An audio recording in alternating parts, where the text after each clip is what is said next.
ইসমে আজম এর অর্থ জানেন? আমরা সব বেশিরভাগ মানুষই জানি না।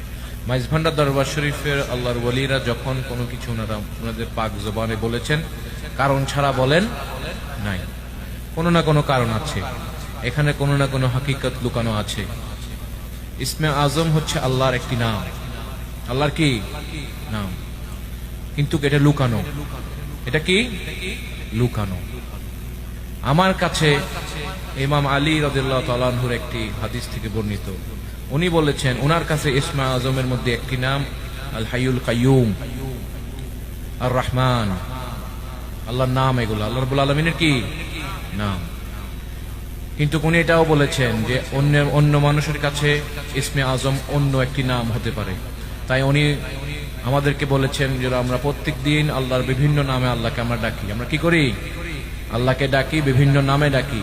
কারণ কোন নাম ওনার কাছে পেয়ারা, ওনার সেই বান্দার থেকে আল্লাহু আলেম, আল্লাহ ভালো জানেন। এজন্য আমরা সকলেই ওনার যে নাম আর রহমান, আর রহিম, আল মালিক, আল জব্বার, আল হাকাম, আল কুদ্দুস, প্রত্যেকটি নাম আমরা সবসময় জপার চেষ্টা করব, ওনাকে স্মরণ করার চেষ্টা করব। এবং আপনারা যখন বিভিন্ন মুহাদ্দিসগণের, বিভিন্ন উলুমদের, বিভিন্ন আলেমদের কিতাব আমরা যখন দেখি, আমরা দেখি ওনাদের কিতাবের শুরুতে ওনারা সবসময় আল্লাহ রাব্বুল আলামিনের নামগুলো ওনারা কি করেন?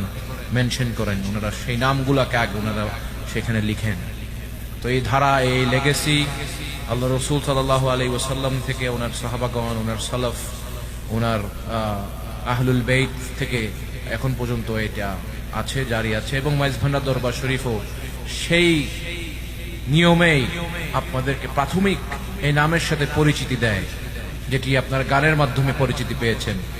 এই গানটা যদি না হতো বা এই নাশীদটা যদি না হতো, আপনারা কি নামটা জানতেন? জানতেন না।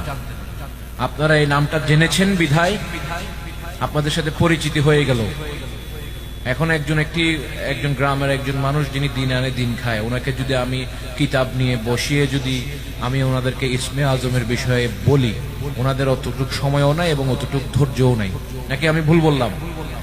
কিন্তু মাইজভান্ডার তরিকার হিকমত এমন ভাবে যে সকল মানুষের জন্য সহজ করে এই যে নাশীদটা বলল। এবং আমার প্রাণপ্রিয় দাদা জননী বিভিন্ন জায়গায় এটা উনি নিজেই উনি বলতেন, একাক থাকতেও উনি এটা নিজে বলতেন। যারা ওনার সাথে থাকার সুযোগ্য হয়েছে তারা শুনেছেন। এর পিছনে হিকমত এটাই, সে ইসমে আজম এটাকে যদি আমরা ধারণ করতে পারি, ওই নামে যদি আমরা ডাকতে পারি, আমাদের পৃথিবীর জমিনে কোনো বলা মুসিবত, কোনো অভাব অনটন থাকবে না।